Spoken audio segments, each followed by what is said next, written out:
Beragam tema akan kita perbincangkan dalam program Bincang Spesial Star FM Inspiring Sound.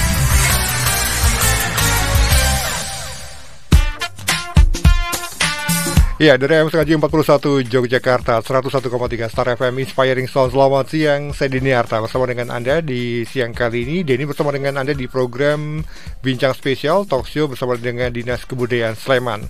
Kita ngobrol tentang hakikat kebudayaan. Kita akan bawakan obrolan kita dengan obrolan yang sangat cair tentang kehidupan kita sehari-hari, tentang kebudayaan, tentang budaya, dan bagaimana kemudian kita bisa menjaga kebudayaan di tengah kehidupan kita tetap lestari di tengah perubahan yang begitu luar biasa. Saya bersama dengan dua orang tamu yang hadir dari Dewan Kebudayaan Sleman yang akan kita ajak ngobrol.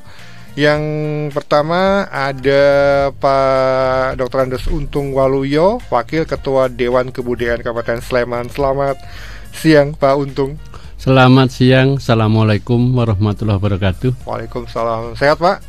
Pengestunipun sehat lahir ya. batin.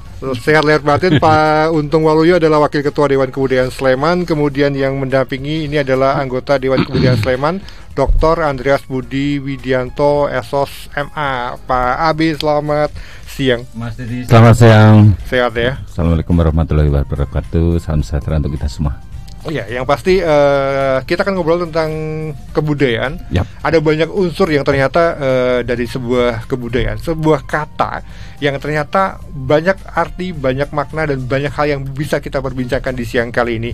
Saya undang untuk Anda yang ingin bergabung di siang kali ini melalui 101,3 ataupun lewat live streaming kami di starjuja.com. Silakan tulis di Instagram komentarnya Anda di kolom Instagram Starjuja FM ataupun tulis di kolom WA Anda di 0818621013.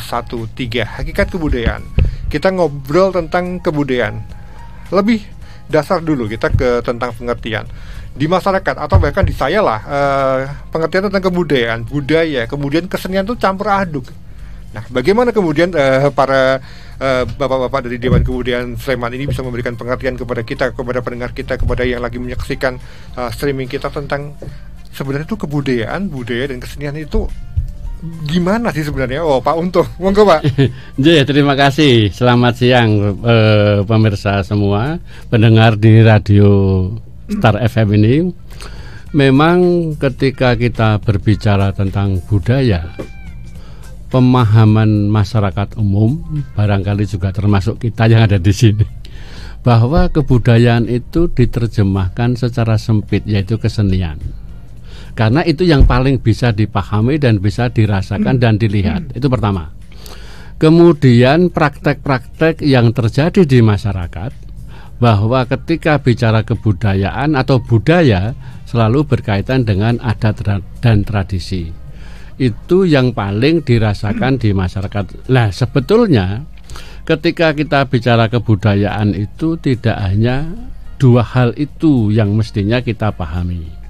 Oleh karenanya pada kesempatan ini barangkali menjadi pembelajaran kita semua bahwa unsur-unsur kebudayaan itu ternyata tidak hanya dua itu. Okay. Satu, misalnya tentang sistem religi dan upacara keagamaan. Jadi sistem religinya, bukan keagamaannya, tapi sistem religi dan upacara keagamaan. Karena setiap aliran kepercayaan ataupun spiritualitas itu pasti ada tata cara dan tata upacara dalam melaksanakan rentetan keagamaan itu sendiri. Yang kedua juga menyangkut sistem dan organisasi kemasyarakatan. Di masyarakat pasti lembaga-lembaga yang ada RT, ada RW dan lain sebagainya. Bahkan sekarang ada jaga warga. Bahkan yang belum lama nih berkembang juga sistem terah, patembayatan, paguyuban. Itu juga sistem sosial yang ada di masyarakat. Nah, secara detail nanti Pak Abi pasti sangat mahir dalam hal ini. Yang ketiga menyangkut pengetahuan. Pengetahuan itu dalam konteks kebudayaan tidak hanya hal-hal yang bersifat akademis, tapi pengetahuan yang berorientasi pada spiritualitas, keyakinan, dan lain sebagainya. Yang keempat juga menyangkut bahasa. Nah, bahasa ini akan lebih luas lagi kita diskusikan.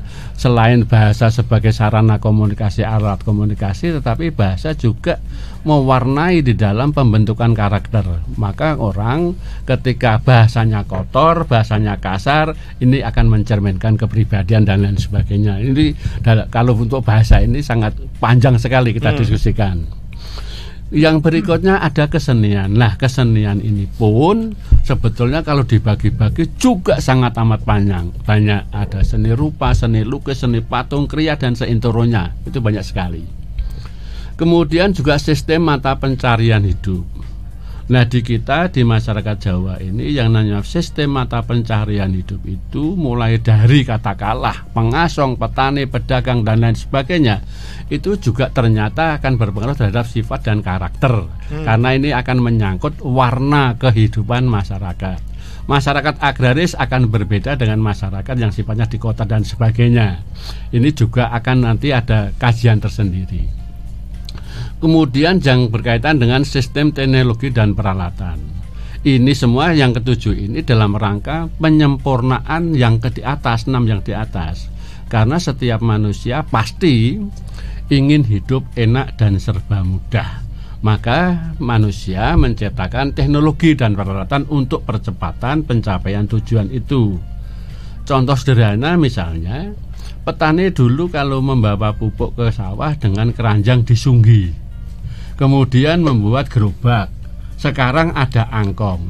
Ini kan sistem peralatan dalam sektor pertanian misalnya. Ada luku, ada sekarang traktor. Ini perkembangan peralatan ini akan berdampak terhadap pertama dari sisi perilaku masyarakat, yang kedua akan membuka wacana dan pemahaman baru bagi petani. Ternyata yang namanya petani modern itu kalau misalnya tidak menggunakan alat-alat yang sederhana, tapi sudah yang teknologi tingkat tinggi, artinya teknologi maju. Ini dengan harapan juga mempercepat pendapatan dan percepatan penggarapan. Hal-hal semacam ini menjadi bagian dari kasanah kebudayaan. Ini yang cakupan kebudayaan itu ternyata sekali lagi tidak hanya menyangkut kesenian, tetapi juga hal-hal yang lain. Cuman sekarang ini dipahami yang namanya budaya itu yaitu kesenian, tapi itu yang salah. Kira-kira ngatan Mas. Iya, Pak Abi menambahkan apa yang disampaikan sudah dipantik oleh Pak Romo Untung. Baik, saya melanjutkan. Saya kira penjelasan dari Romo Untung sudah sangat jelas ya. Jadi dimensi apa itu kebudayaan, kita perlu merujuk pada cara hidup, penghidupan dan kehidupan itu sendiri. 3 kata itu menjadi penting Mas ini. Hidup itu adalah soal olah, bagaimana seluruh apa yang kita pikirkan, kita lakukan, kita praktekkan, dan kita wicarakan. Karena itu nanti ada tradisi tutur, maka bahasa berperan sangat penting di sana sebagai bagian dari menularkan kebudayaan itu pada generasi-generasi berikutnya. Tentu kalau nggak ada bahasa tutur pasti tidak akan tersampai. Maka sekali lagi, frame besar soal apa itu kebudayaan sungguh-sungguh harus dipandang dalam keseluruhan hidup yang holistik itu, yang utuh, yang melingkupi seluruh hidup, penghidupan dan kehidupan. Tetapi kalau Mas Denny mencermati tentang tadi Romo Untung ngendika soal apa itu tentang misalnya kaitannya dengan tetanen. Nah, sebetulnya kebudayaan itu asal katanya kan sebetulnya akan dekat kalau itu kultur. Kultur itu dalam konteks agriculture itu adalah sesungguhnya adalah cikal bakal kenapa kata culture itu muncul. Culture itu dalam bahasa Latinnya itu colore, itu cultivating, itu soal bagaimana dia secara sekuensial dalam tata pertanian itu ada budidaya pertanian. Nah, budidaya itu adalah seluruh gerak cipta rasa karsa dari seluruh entitas masyarakat di suatu wilayah yang kemudian punya tradisi panjang peradaban di dalam mengelola hidup bersama mereka. Itulah kebudayaan. Maka kalau kemudian hari ini ada penyempitan makna dari kebudayaan sekedar dilihat sebagai bagian dari performance art atau tadi disebut sebagai kesenian, itu kan sebetulnya hanya ekspresi dari jadi itu hanya puncak gunung besar yang sesungguhnya dimensi kebudayaan itu jauh lebih besar. sehingga betul-betul dia hanya yang terlihat.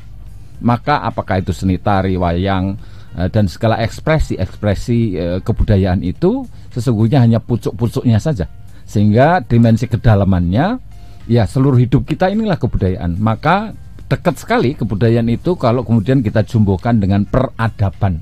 Kata adab adalah soal tata keadaban hidup bersama yang punya order, punya keteraturan, punya kebiasaan atau habitus, punya dimensi-dimensi. Apakah itu yang berbentuk kasat mata, yang sering kita sebut sebagai tangible, yang bisa diraba, atau yang intangible, atau sesuatu yang memang abstrak tetapi dia menjadi semacam gerak yang motor penggerak atau semacam daya hidup itu sendiri. Karena gagasan, kalau kita bicara gagasan pasti kan tidak pernah bisa kita lihat ya, tidak bisa kita raba, Mas Denny. Tetapi bahwa itu real, bahwa itu juga dari hal yang abstrak menjadi hal yang real, sebagaimana produk-produk kebudayaan, artefak-artefak kebudayaan itu bersama yang dilakukan dengan rintisan ritual kebudayaan tadi dalam keseharian hidup, dalam bentuk bagaimana mereka ingin tetap mempertahankan hidup mereka, keluarga mereka, masyarakat mereka. Maka seluruh tata gerak besar dari pergerakan masyarakat secara bersama-sama dan holistik ini tadi, itulah kebudayaan. Oke, saya baca-baca juga ada kebudayaan material, ada juga kebudayaan simbolik. Apa yang kemudian saya bisa pahami ataupun juga pendengar kita bisa pahami terkait dengan hal ini, Pak Abe? Iya, kalau kemudian kita bicara soal yang material, kita bisa melihat tadi teknologi, apakah itu transportasi, telekomunikasi hari ini itu adalah bagian dari kebudayaan. Tentu adalah produk artefak kebudayaan. Tetapi bagaimana kemudian teknologi itu dipakai untuk apa? Ketika kita kemudian berbicara, berwacana.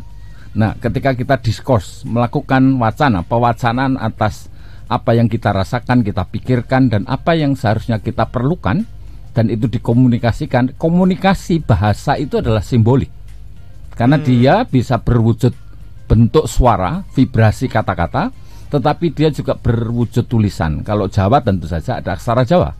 Dan bagaimana kemudian keseharian hidup itu juga bahkan punya dialek tertentu yang itu mencerminkan tentang rasa bahasa tertentu yang hanya konteks-konteks masyarakat yang melingkupi simbol-simbol itu yang akan paham. Maka menjadi diversitas dari simbol-simbol di masyarakat satu dengan yang lain tentu saja berbeda. Di situ artinya ada perjumpaan kebudayaan-kebudayaan yang satu dengan yang lain. Kita bisa saksikan, Mas Denny dan juga pendengar semuanya, Indonesia ini adalah suatu tanah kebudayaan yang besar, di mana himpunan di dalamnya ada begitu banyak komunitas masyarakat adat, masyarakat atau kebudayaan-kebudayaan yang kemudian harus dipayungi di dalam keberagaman. Nah, saya kira nanti menarik kalau kita kemudian bicara sampai di sana ya. Oke. Ya. Kondisi kebudayaan dulu dan sekarang kan sudah berbeda, Pak Untung, Romo Untung. Apa yang kemudian membuat terjadinya sebuah perubahan kebudayaan di suatu wilayah? Apakah memang perubahan zaman ataupun adanya tadi campur tangan teknologi, atau seperti apa ini yang kemudian memicu terjadinya perubahan kondisi kebudayaan itu? Ya, terima kasih. Barangkali ini kita bisa tilik tentang orientasi kebudayaan. Orientasi masyarakat terdahulu, orang cenderung dan percaya bagian dari alam semesta. Ini secara konsepsi. Maka perilaku kebudayaan masyarakat tempo dulu, atau katakanlah bukan orang-orang yang modern, ini orientasinya adalah bagaimana manusia selalu hidup di dalam lingkaran alam semesta. Maka ada 3 hal yang menjadi catatan kita. Pertama, manusia selalu berhubungan dengan Tuhan Yang Maha Kuasa. Maka baik nyanyian, kidung, tarian selalu identik dan diselaraskan, disinergikan dengan upacara-upacara yang menyangkut hubungan manusia dengan Tuhannya. Itu yang pertama. Kemudian juga hubungan manusia dengan alam semesta. Kalau pertama dengan Tuhan, yang kedua alam semesta. Oleh karena itu banyak kegiatan, upacara dan perilaku budaya atau praktek-praktek budaya dalam rangka menselaraskan hubungan antara manusia dengan alam semesta. Yang ketiga, hubungan manusia dengan manusia itu sendiri. Maka karena kita percaya bahwa manusia bagian dari bumi yang ada budaya yang ada di muka bumi ini. Sementara orientasi sekarang bahwa manusia akan menghadapi masa depannya. Masa depan kita akan tidak ditentukan terkadang oleh diri kita, tetapi juga alam lingkungan dalam artian sosial kultural itu tadi yang tadi disampaikan Pak Abi. Oleh karena itu ada sebuah loncatan paradigma bahwa budaya ini juga akan mengalami perubahan. Maka istilahnya kita juga mengenal yang namanya budaya ekspresi dan budaya modern serta budaya kontemporer. Nah, budaya ekspresi ini segala sesuatu dikaitkan dengan kebutuhan hari ini. Hari ini apa yang akan kita sandang dan akan kita lakukan. Kemudian itu ekspresinya hari ini. Kemudian juga berkaitan dengan fenomena-fenomena tuntutan alam. Kita beri contoh yang namanya ekspresi budaya terkadang hanya mencerminkan dan mengundang gelak tawa dan sekedar hanya sebuah tontonan, bukan sebuah tuntunan. Artinya pelunglap. Produk karya budaya dicipta besok lupa, besok hilang. Contohnya Pak. Ini agak ekstrim memang. Contohnya kesenian yang sifatnya kontemporer, katakanlah produk budaya nyun sewu, rodok saru sithik misalnya, dangdut yang rodok koplo misalnya. Ini hanya hari ini. Besok apakah itu sebagai tuntunan? Tidak. Kemudian karya budaya wayang dalam waktu wayang itu kan semalam suntuk, kalau dipotong hanya 2 jam dan itu tidak akan bermanfaat untuk masa depan, hanya untuk tontonan hari ini. Demikian juga karya-karya yang lain yang sifatnya pelunglap. Di masyarakat sekarang yang namanya, minta maaf nih, yang namanya kuliner di masyarakat muncul warung-warung yang sifatnya sementara. Dulu kita pernah mengenal yang namanya warung ke Jepang-Jepangan, namanya Takashimura, Isaku iki. Apakah sekarang masih ada? Sekarang yang berkembang adalah justru kuliner dengan nama-nama tradisi. Warung Simbok, Pakone Simbah, sambal lodeh, jangan pak dan sebagainya. Ini berjalan akan berapa tahun?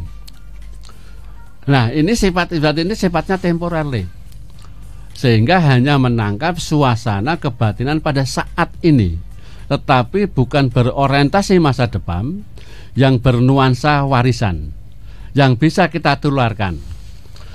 Demikian juga budaya-budaya kontemporer. Ini termasuk gaya hidup.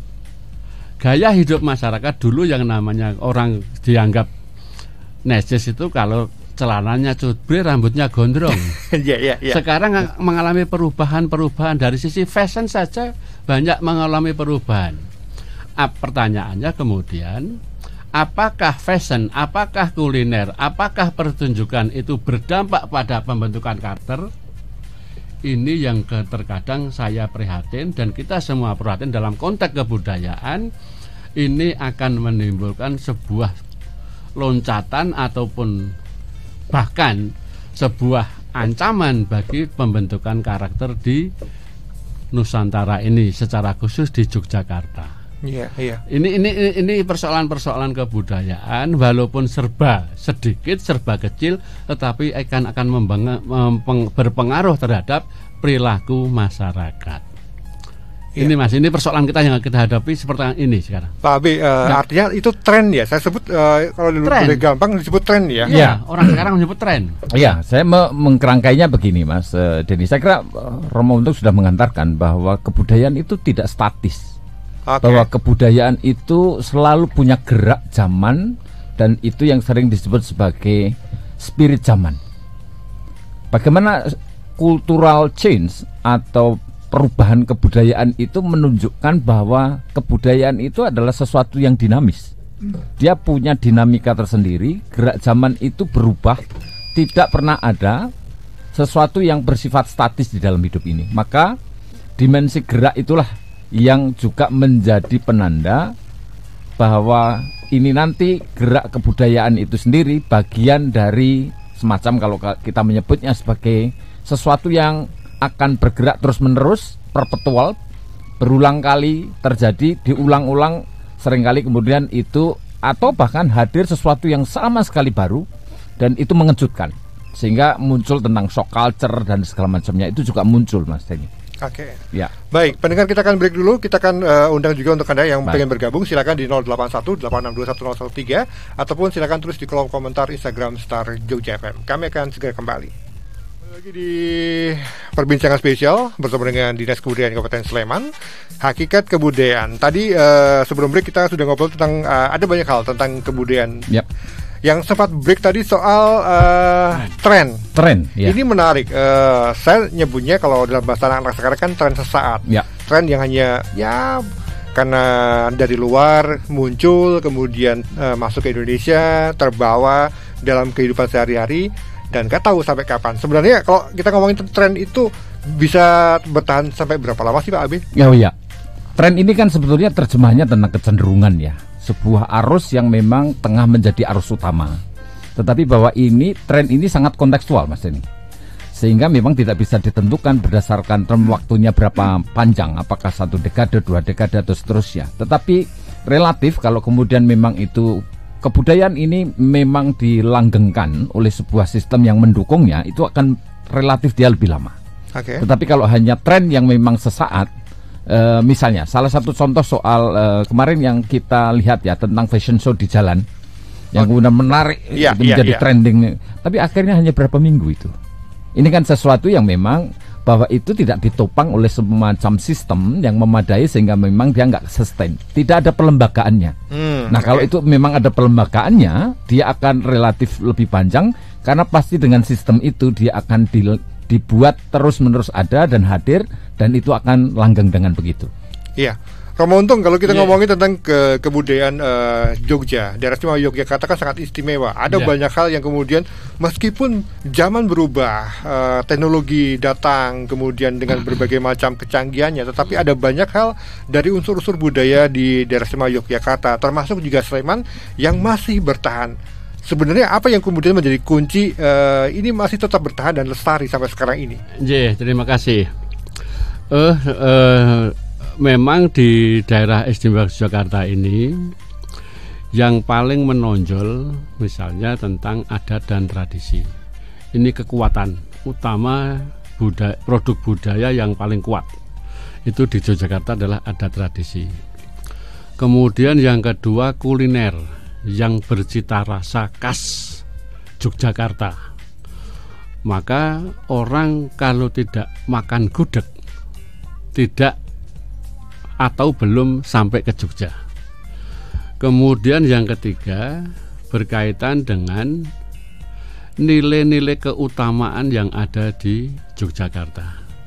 Karena di Yogyakarta itu ada 14 nilai. 14 nilai yang paling menonjol, bahkan ini tidak dimiliki oleh daerah lain. Satu, nilai religio spiritual. Orang Yogyakarta pasti, baik yang ada di desa maupun kota, punya kekuatan ataupun pemahaman terhadap nilai-nilai spiritual, baik dalam lingkup agama maupun keyakinan yang lain. Yang kedua, moralitas. Moralitas orang Jogja itu berbeda. Karena kita mengenal yang namanya unggah-ungguh, budi pekerti, tata krama dan sopan santun. Maka orang Jogja, orang Jawa selalu mengutamakan kejawaannya. Maka ada istilah, kita ini orang Jogja, orang Jawa. Yang dimaksud Jawa itu apa toh? Apakah kita berpakaian Jawa atau menggunakan bahasa Jawa? Ternyata kata Jawa itu asal kata Arjawan. atau dalam pengertian umum kejujuran. Oleh karenanya kalau orang dikatakan wong ra Jawa tersinggung, Pak. Mas Deni ki ra Jawa tenan mesti marah, Pak. Karena dianggap tidak jujur, tidak benih, tidak patut. Oke. Ini nilai-nilai moralitas yang dijunjung tinggi oleh warga Jogja. Kemudian yang ketiga, nilai kemasyarakatan. Gotong royong, paguyuban, patembayatan yang kemudian muncul terah. Itu hanya di Jogja, Pak. Itu. Kemudian ada tradisi sudah pasti. Kemudian pendidikan dan pengetahuan. Ini khas Jogja, maka Jogja sebagai kota pendidikan dan kota kebudayaan.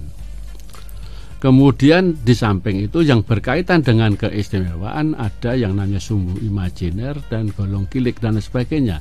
Itu semua terkandung di dalam filosofi konsep warga Yogyakarta. Maka kita sebagai warga Jogja tentu saja kita pulang. Pulang kemana? Pulang ke rumah Yogyakarta dengan berlandaskan nilai religius spiritualitas, nilai moral, nilai kejuangan, dan nilai andap asor itu menjadi ciri khas orang Yogyakarta. Ini secara konsepsi. Nah, implementasi aplikasinya adalah selalu orang Jogja itu pasti mengenal yang namanya hubungan antar manusia ini sebagai pemersatu, yang ada keraton sebagai rujukan utama dalam rangka menjalankan praktek-praktek kebudayaan yang ada sekarang ini. Oleh karena itu, tujuan kita itu adalah penguatan karakter dan jati diri masyarakat. Itu yang pertama. Kemudian juga bahkan meningkatkan kreativitas karya budaya Yogyakarta ini luar biasa loh sampai sekarang. Apalagi 10 tahun terakhir dengan munculnya atau lahirnya Undang-Undang Keistimewaan ini, tentu saja kita berharap membuka peluang dan kesempatan bagi warga Jogja untuk mengekspresikan potensi-potensi budaya yang ada di masyarakat. Ini kira-kira yang dapat kita sampaikan, bahwa ciri khas Yogyakarta itu apa? Budaya. Oke. Ya, itu Mas. Ya, Pak Abi menambahkan apa yang disampaikan oleh Romo Untung tadi. Kenapa kemudian ada banyak tadi hal-hal yang disampaikan oleh Romo Untung tadi tetap bertahan, tetap lestari di tengah datang dan perginya orang-orang ke daerah istimewa Yogyakarta ini? Ya, saya kira itu bagian dari gerak tadi, Mas Denny, ya. Ketika ini memang diharapkan, diinginkan, dilakukan terus-menerus oleh masyarakat itu sendiri yang meyakini sebagai bagian dari hidup mereka, itu pasti akan dilestarikan. Tentu bahwa yang paling akan berkoneksi dengan kita, kebudayaan itu, ketika memang itu juga menjadi sumber penghidupan kita bersama.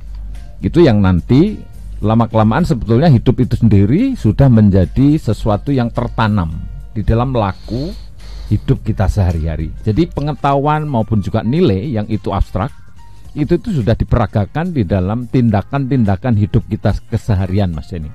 Apakah itu gerak tubuh kita, gerak tata bicara kita, gerak bagaimana kita berkomunikasi dengan orang lain, atau bahkan juga berkomunikasi dengan tadi sang pemilik hidup atau semesta lingkungan kita sebagai semesta ciptaan.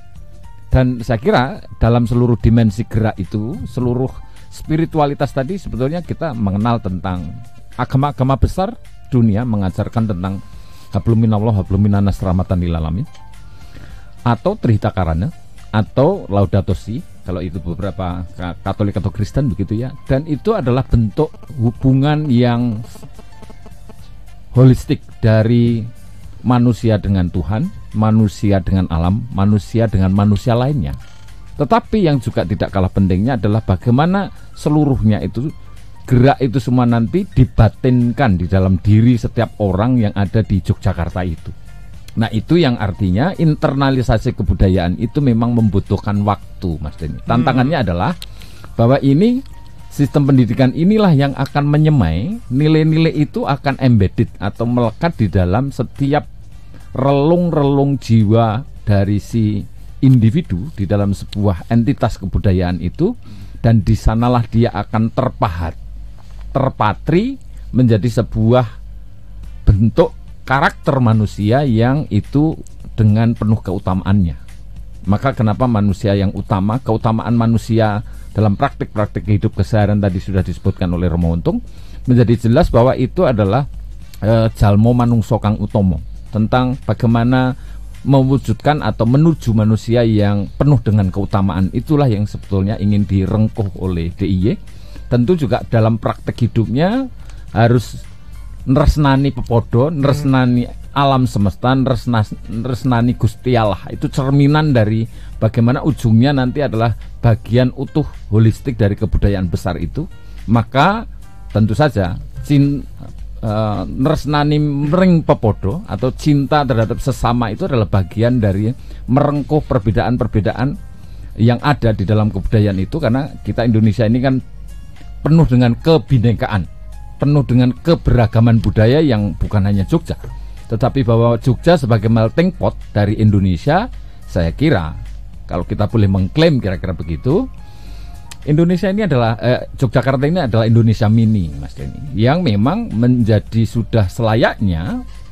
Disinilah akan tumbuh keberagaman, kebinekaan yang kemudian akan terrengkuh, terlindungi, terlestarikan di dalam keistimewaan Jogja itu. Semoga ini harapan kita ini akan menyemai tentang kelestarian Indonesia ke depan, sehingga kelestarian Jogja adalah kelestarian Indonesia itu sendiri. Artinya budaya-budaya yang datang ke Jogja, budaya-budaya lain itu tidak kemudian malah menutup budaya asli yang sudah ada. Persis. Jadi itulah nanti artinya orang-orang Jogja ini juga perlu terbuka untuk juga merengkuh perbedaan itu sebagai bagian yang harus bagian dari diri yang juga harus dinegosiasikan terus-menerus. Tetapi juga ada praktik inkulturasi yang selalu mengandaikan bahwa ini adalah gerak bersama, yang satu dengan yang lain akan saling memahami, saling menghormati, saling mencintai.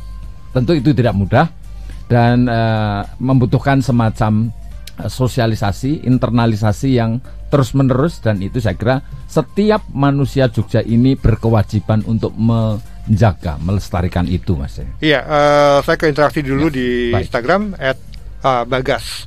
Dengan banyaknya pendatang, apakah kemudian suatu daerah itu bisa berubah? Romo Untung? Terima kasih. Kita di dalam menjalankan budaya itu kita punya pedoman, Mas. Pertama, kita harus continue mengolah rasa budaya itu jujur, Pak, dan berkesinambungan. Kita juga selalu memperhatikan ajaran-ajaran tempo dulu. Itu yang pertama. Artinya memang pembelajaran dan pemahaman kebudayaan di Jogja ini mungkin kita semua tidak tahu sumbernya, tidak tahu pegangan buku yang dibaca apa, tetapi berpedoman kepada tutur kawedar, Mas. Ucapan yang selalu diucapkan oleh para leluhur kita, jare simbah, jare mbah buyut, tutur kawedar dan tutur tinular. Maka dalam konsepsi Jawa itu dikenal sastra cetha tanpa tulis. Ojo turu ning ngarep lawang lho ora ilok. Tulisannya ra ono, Mas. Tulisannya enggak ada. Sastra cetha tanpa tulis, tutur kawedar dan tutur tinular. Dan itu selalu disampaikan secara ulang berulang, secara kontinu. Nah, kita sekarang ini dalam rangka membetengi loh, Mas, ya. Membetengi agar tidak itu tadi, memperhatikan masa lalu tetapi juga memperhatikan masa depan. Itu pertama, itu pedoman kita. Kemudian yang kedua, konvergen, Mas. Tidak menggunakan bahasa pokoknya. Ya. Pokoknya nera iki ora. Enggak boleh begitu. Kita harus menerima dan juga memberikan sumbangan kepada orang lain. Karena tadi Pak Ape juga sinergi antara budaya yang kita punya dengan budaya yang datang. Cuman kita harus konsentris yang terakhir itu. Artinya dalam rangka menjalankan budaya, jangan sampai kita ini katut arus. Kita justru meleburkan diri. Kita berpegang teguh pada budaya sendiri. Oke. Maka waktu itu Sultan Hamengkubuwono yang ke-9 menyampaikan, sekalipun saya dididik secara barat, namun kami ini orang Jawa. Gitu. Kemudian Ngaso Dalam Kang 10 juga begitu. Sekalipun banyak budaya yang datang ke Yogyakarta, Jawa tidak terletak di struktur, tetapi terletak pada keyakinan pribadi setiap orang. Oleh karenanya, dengan bahasa kontinu secara berulang-ulang itu akan muncullah sebuah keyakinan, oh nek ngene iki ora bener, seperti itu tidak cocok. Itulah yang pedoman-pedoman kita. Nah, persoalannya sekarang orang-orang seusia kita itu enggak mudeng, sudah enggak memahami tentang nilai-nilai budaya yang ada seperti itu, baik tutur Kawedar maupun tutur Tinular, karena kita jarang berkumpul dan berkomunikasi dengan hal-hal yang bersifat kejawaan. Bahasanya Sabdo Palon begini, Mas. Tanah Jawa surut, muyeking jaman edan, owah rusak ing sak kabehe, kawula rekoso golek pangupa jiwa, laku raga wus musna, laku batin tulodo nguni tan kocap ing jaman iki. Maksudnya, laku budaya yang dilaksanakan oleh para pendahulu kita, Pak Karmin, Bapak saya, kita ini jarang mendengar loh. Tidak ditularkan kepada kita loh.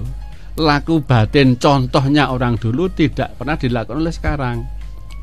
Artinya proses pendidikannya ini juga beda. Proses bimbingannya, pembinaannya sudah beda. Karena sekarang ini lengeneng-nengi anak dikai HP.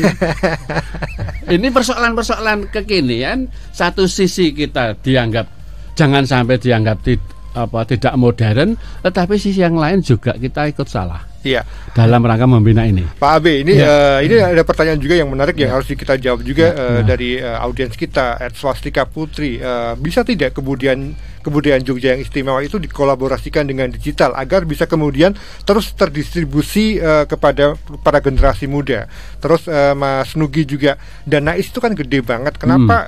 Apakah bisa dimanfaatkan untuk pelestarian kebudayaan, terutama buat anak-anak usia dini? Nah, dua hal yang nggak jauh berbeda, tapi ini menjadi sangat penting. Bagaimana menjawabnya? Saya kira ini sebuah pertanyaan mutakhir yang menarik ya. Saya kira ini juga menjadi sebuah tantangan bagi kita, Mas Denny, Romo Untung ya. Ini bagaimanapun juga gerak perubahan zaman secara global membuat hari ini kita termediasi oleh kecanggihan teknologi informasi, sehingga hubungan antar manusia itu mengalami proksi karena ada berbagai intervensi teknologi tadi, Mas Denny, dan itu menimbulkan persoalan, harus diakui bahwa ini ada disruption istilahnya, ada semacam gegar kebudayaan yang kita sendiri bukan hanya dirasakan di sebuah negara, tetapi bahkan di keluarga.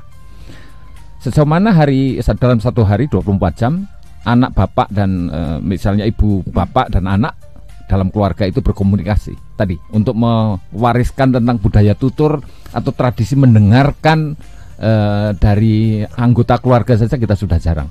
Kita terintervensi oleh gadget setiap harinya, bahkan lebih panjang ketimbang relasi dengan bapak ibu. Ini sesuatu yang luar biasa kan tantangannya. Tetapi Mas Denny, memang kita harus hidup, kita tidak bisa menolak itu. Justru itu yang kemudian tantangan itu yang harus kita kita rangkul, bahwa ketika kita bertanya apakah ini kompatibel dengan kebudayaan di DIY untuk kemudian dikawin-mawinkan dengan teknologi informasi hari ini, sangat. Kenapa tidak? Karena ketika dunia virtual hari ini juga menyajikan sebuah model pewacanaan di mana orang bisa bertemu dengan seluruh dimensi gagasannya, seluruh dimensi kehendak-kehendak yang juga muncul untuk berkomunitas walaupun itu lewat virtual. Dan barangkali sejumlah teknologi hari ini bisa mengantarkan kita untuk menulis dalam keyboard komputer dengan bahasa Jawa. Artinya ada juga pelanggengan, pelestarian dengan gerak dari kebudayaan di Yogyakarta ini bisa dilakukan digitalisasi dengan sistem algoritma. Dan kita bisa menyaksikan bagaimana digitalisasi atas seluruh praktek hidup keseharian kita. Sudah begitu banyak musik dikawin-mawinkan dengan alat musik kontemporer, alat musik MIDI ataupun techno, begitu teknologi komputer, maupun juga film-film yang hari ini menghiasi seluruh layar kaca kita maupun juga layar sosial media kita. Tentu ini juga bagian yang kemudian kontestasinya memang menjadi berada di dunia virtual maupun juga non virtual, yang offline dan offline, online dan offline. Ini yang memang kadang-kadang orang salah tempat ketika kemudian mendudukkan. Ada misalnya salah satu contoh sebuah perubahan kebudayaan yang seringkali juga menghadirkan persoalan baru bagi kita, misalnya tentang bagaimana peristiwa perkelahian yang muncul karena sosial media. Awalnya itu saling ejek di sosial media, Mas Denny. Yeah.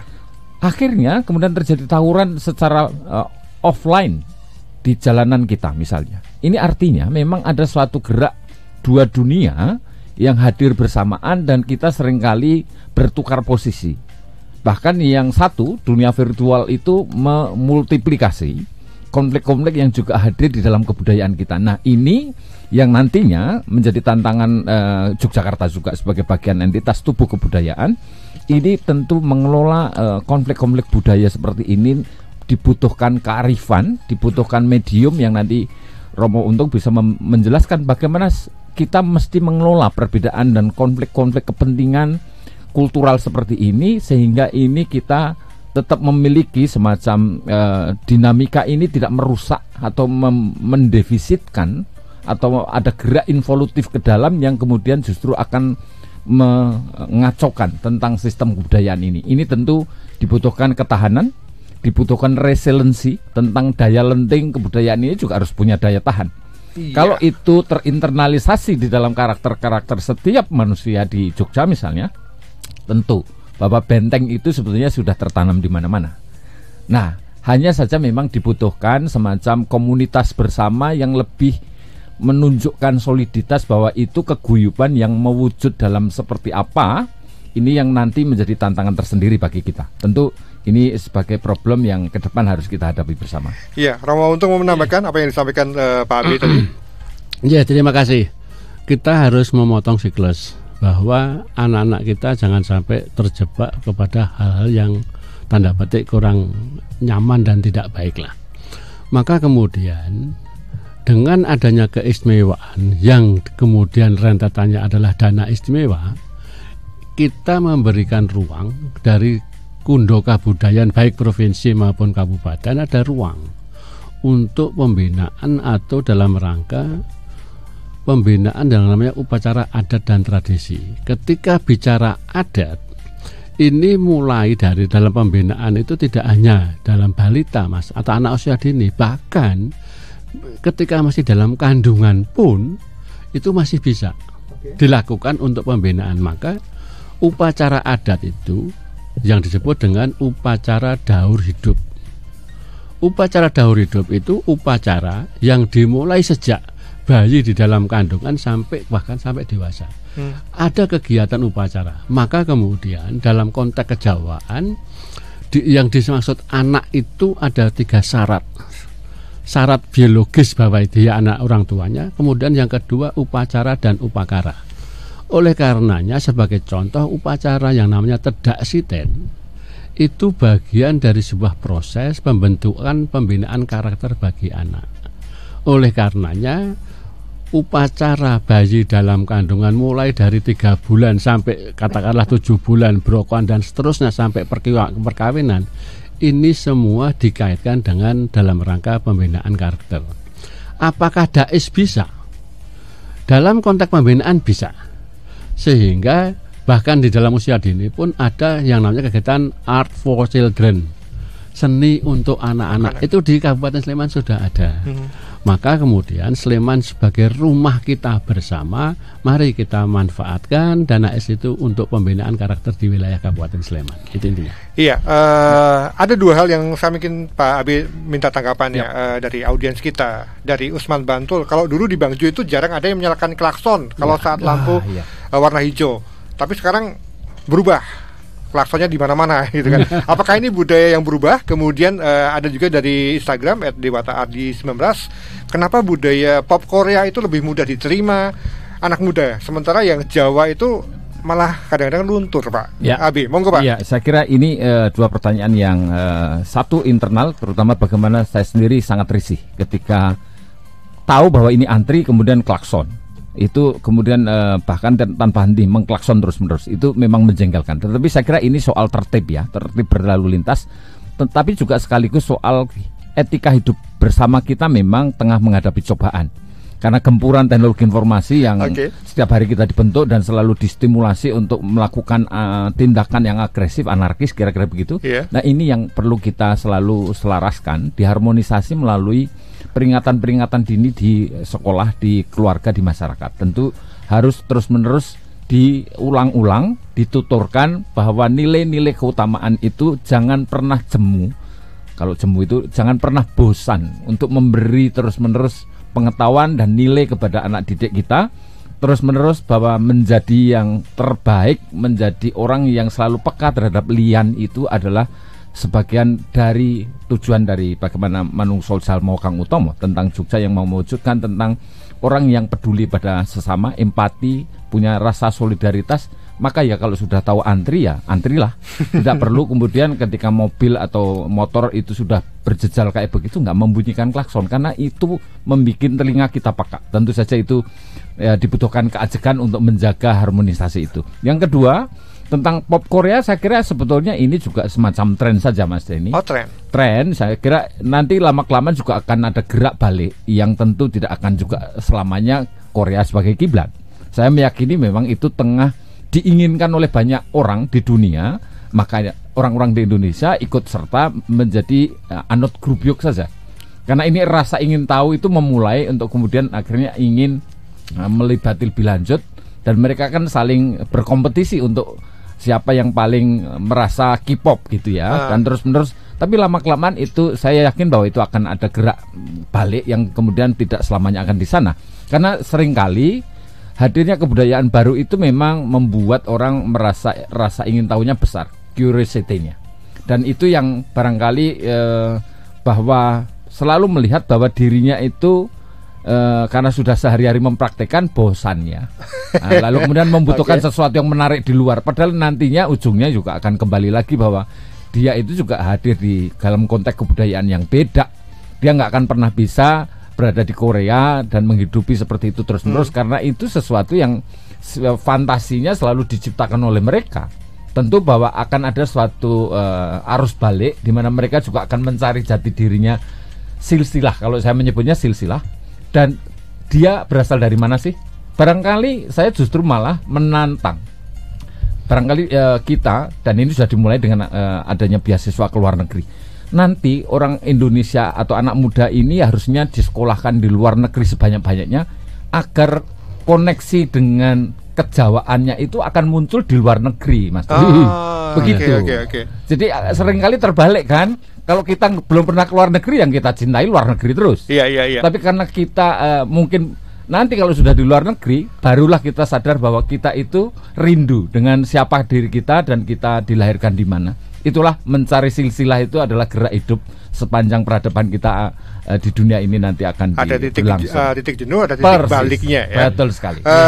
Romo untuk terakhir dan singkat saja, apa kemudian yang bisa kita mainkan, peran sebagai orang tua yang kita bisa mainkan untuk menjaga kebudayaan itu tetap lestari, apalagi kita ada di lokasi yang sangat istimewa, di Jogja yang sangat istimewa. Terima kasih. Dalam pembelajaran Jawa, jangan suka memberi contoh, jadilah contoh. Dan Sultan Hamengkubuwono I viral bahwa mobil plat AB1 di lampu merah berhenti. Ini sebuah contoh yang harus ditiru. Karena kalau hanya sekedar memberi contoh, kita tidak akan ada manfaatnya apa-apa. Tetapi marilah kita, masyarakat Jogja, terutama kita semua yang hadir di sini dan juga para pendengar, mari kita bisa menjadi contoh di rumah tangga kita masing-masing. Inilah pembelajaran Jawa yang sesungguhnya adalah menjadi contoh. Terima kasih. Terima kasih Pak Untung, Pak Abe, sudah berbagi waktu. Ada banyak hal, ada banyak insight yang saya dapatkan di kesempatan siang kali ini. Sekali lagi, untuk Anda yang ketinggalan menyimak obrolan kita di siang kali ini, Anda nanti bisa menyaksikan di YouTube Star Jogja FM. Sekali lagi, program ini dipersembahkan oleh Dinas Kebudayaan Sleman. Saya Denny Arta bersama dengan tim produksi yang bertugas pamit mundur. Selamat siang, sampai jumpa.